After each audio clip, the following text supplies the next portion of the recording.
Update. Am I the a-hole for going off on my friend for getting mad at me because I won't hang out with his cheater girlfriend? Original post. I was asked by a friend of mine to stop by his place and grab some stuff one day a few months ago since I had a spare key.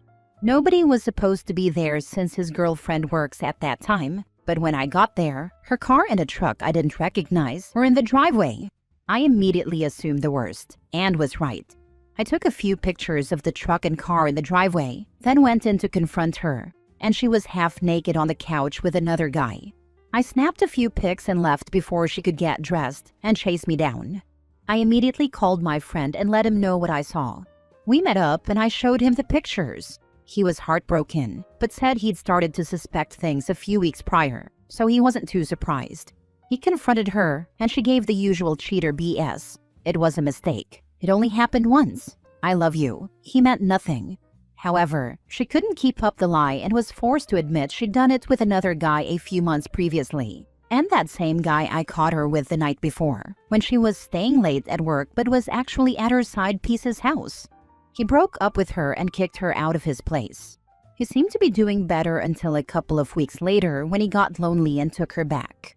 Now they are together again, and I've stopped hanging out when she's around, so I don't see him as much anymore. We had the following exchange when we met up for lunch, and I'm wondering if I was too harsh. This isn't word for word, but it's the best I can pull from memory. Him: why don't you come over anymore? We barely hang out. Me: you know why. I'm not hanging out with or around your girl. She's a cheater, and I don't hang out with cheaters. Also, she freaking hates me because I'm the one who caught her stepping out on you, remember? Him: she doesn't hate you. I forgave her. It's fine. So just come over tonight and we can hang out. She wants you over there too. Me: not happening. I hope you're happy with her, but I think she's trash, and I'd rather sit in a room by myself than pretend she's not a total piece of turd, just so you can act like everything is okay. Him: why the hell do you care? She didn't cheat on you. He was getting visibly worked up at this point, and I was probably looking about the same. Me: look, if you want to sweep this crap under the rug and keep pretending things are fine while she figures out how to get some side dick again without getting caught, that's your choice. But I can never pretend that I didn't walk in on her half naked with another man. And I can't pretend that you aren't an idiot for taking her back when she's obviously going to cheat again and has no respect for you. Heck, I have less respect for you for taking her back. We sat in angry silence for a minute before I left, and since then it's been mostly quiet. I got a text asking if I really think she's a horrible person, and I replied, yes, she's a horrible person. I hate her and hope one day you're smart enough to leave her. But until then, I'll be keeping my distance from you as well. And that's been about it. A few of our mutual friends hung out with them recently, and they say it's super awkward. My friend tries to get them to interact with her, but they also don't like her. They're just too polite to say anything to his face about it. So, getting to the judgment I need, have I been too harsh here? Was I an a-hole for snapping at him like that after everything that happened? Should I have just played nice and made excuses not to hang out instead? Edit. For the record, I understand that I'm not an a-hole for wanting to distance myself from his girlfriend. I'm mostly worried about how harsh I was when we met up and got into our argument. That's where I think I might have crossed the line. Now for the top comments before reading the update. Not the a-hole. Cheaters are disgusting, and frankly, I'd be the same. If he wants to forgive her, that's fine. But you don't have to. You don't have to hang around anyone you don't want to hang around with. And nobody can tell you, or not tell you, who to be around. I can't imagine being in a room with her for hours. He has to know it would be miserable for all of us, but he's hanging on to this fantasy that will go back to how things were before she got caught. But that is never gonna happen. Yeah, I can't imagine having a good time being fake for several hours. It's sad for him, and perhaps they really have made some genuine changes, but that's between them, and you don't have to be okay with things just because he is. How's your friendship going to look in the future? Hanging out when she's not around and never talking about her? Also, I have learned that sometimes you have to watch people be stupid for a long time and just be there when they figure it out. Because I was stupid for a long time, and thankfully my friends were there when I figured it out. While I was in it, nothing they said helped. Now I see I was being a very stupid person. Not the a-hole. Cheaters, especially ones who cheat repeatedly, are morally bankrupt, and I do not understand people who think that forgiving them will do anything other than enable their behavior. Stand your ground, create some distance from your friend, and let him know that you will be happy to spend time with him either without her or if they split up. You pretending to be okay with her would be incredibly short-sighted and, again, would enable her. Let's face it, she's never going to be a trustworthy partner to your friend, and watching a friend that you care about set themselves up for that sort of betrayal is soul-destroying. Now for the update. A month ago, I came here to get some perspective on a potential falling out with a friend of mine over him taking back his girlfriend after I caught her cheating on him, and she admitted to doing it multiple times. I stopped hanging out with him after we got into an argument over me not wanting to hang out with his cheater girlfriend. Things played out almost exactly how I figured they would, and I'm feeling pretty validated in my disdain for his now ex. After our fight, my friend and I barely spoke to each other outside of a few texts.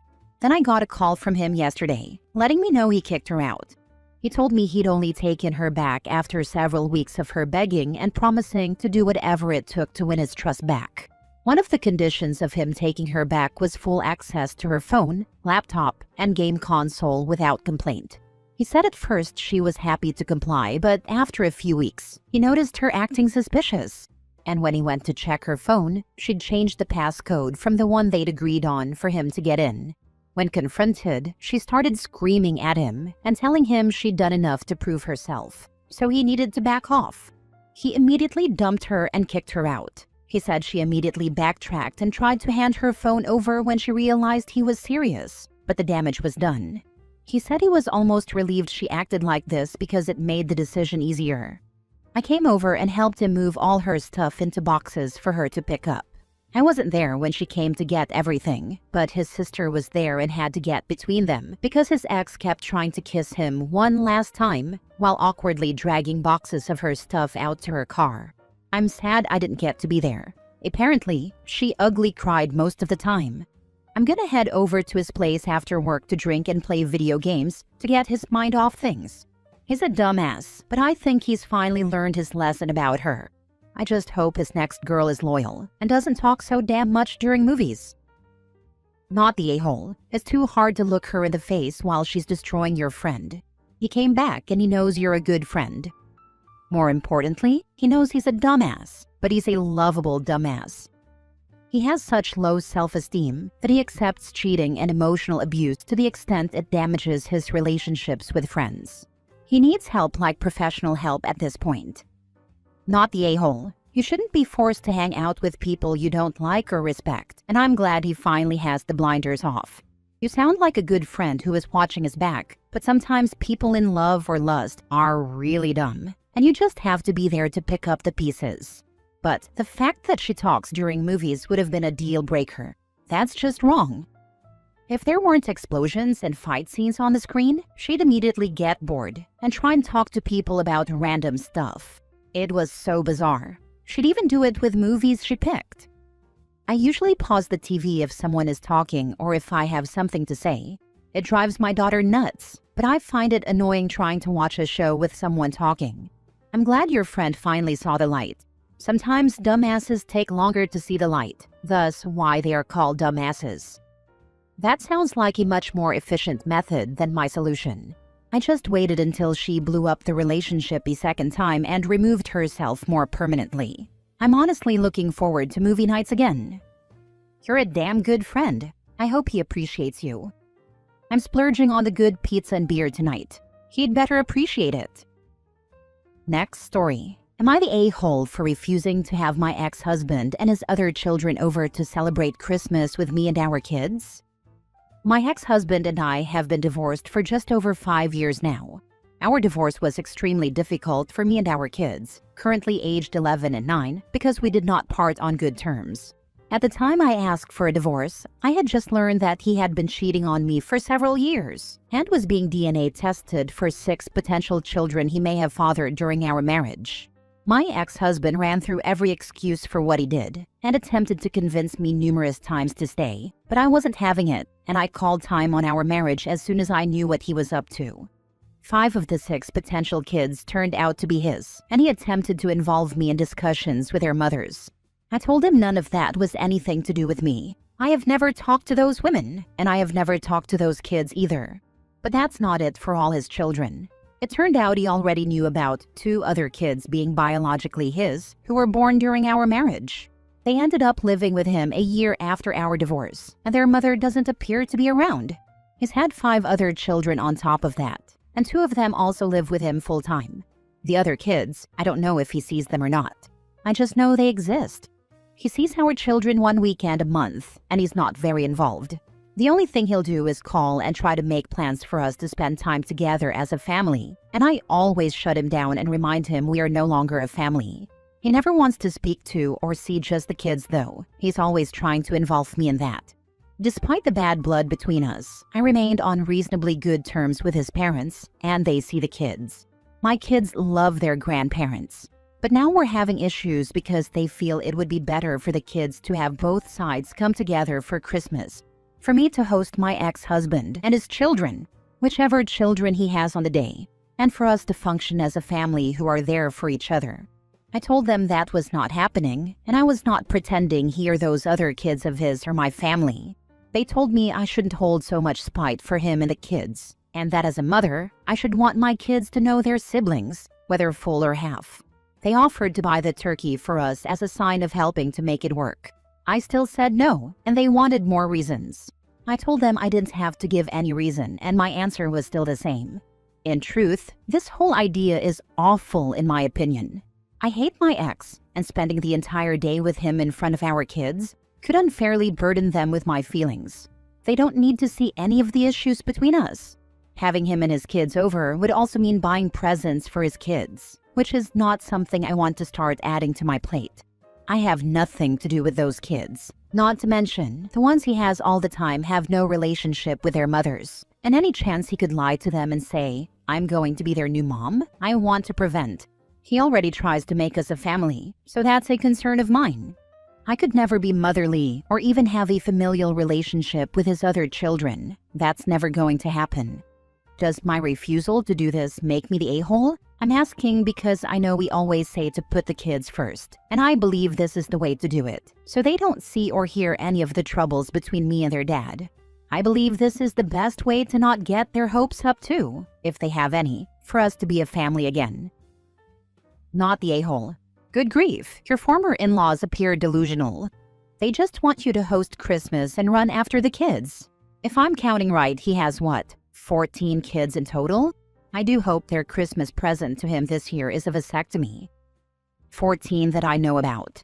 That's an important distinction because he could have others I don't yet know about, or that he doesn't know about. If the father or grandparents want to have the family of kids together at Christmas, it should be arranged and hosted by them, not one of the mothers. That's a very good idea. The reason they won't is it goes against the overall wish to turn me into a family member to him again and to his other children. Of course, they need someone to manage all the unpaid labor required to raise children. Keep saying no.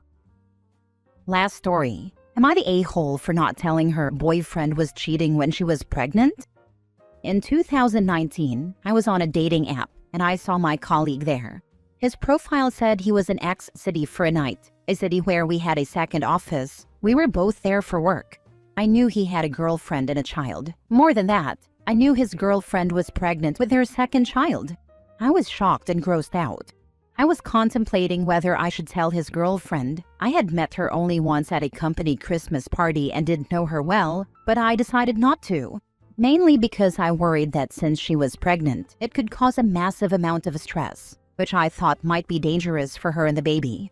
Anyway, time went by and I kind of forgot about the whole thing, but today I got curious if they're still together. We don't work together anymore. I went on my colleague's Facebook and guess what? They are still together, got married, and have 4 kids.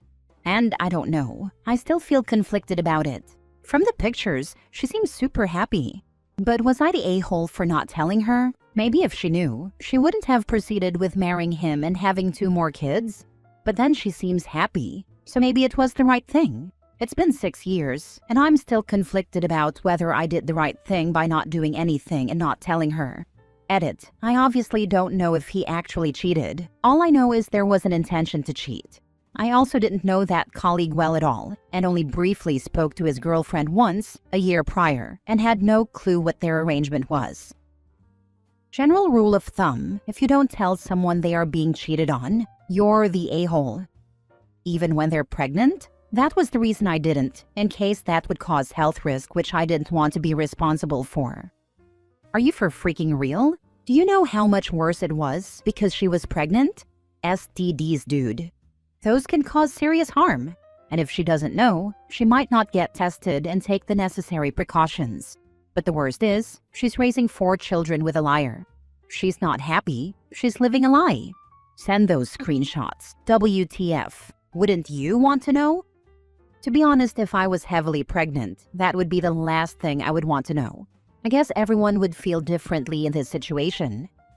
You should have said it a long time ago. You should still tell her, but if you don't want it coming back to you, tell her through a secret account, with proof. The thing is, they have 4 kids, and she seems like the happiest wife and mom in the world.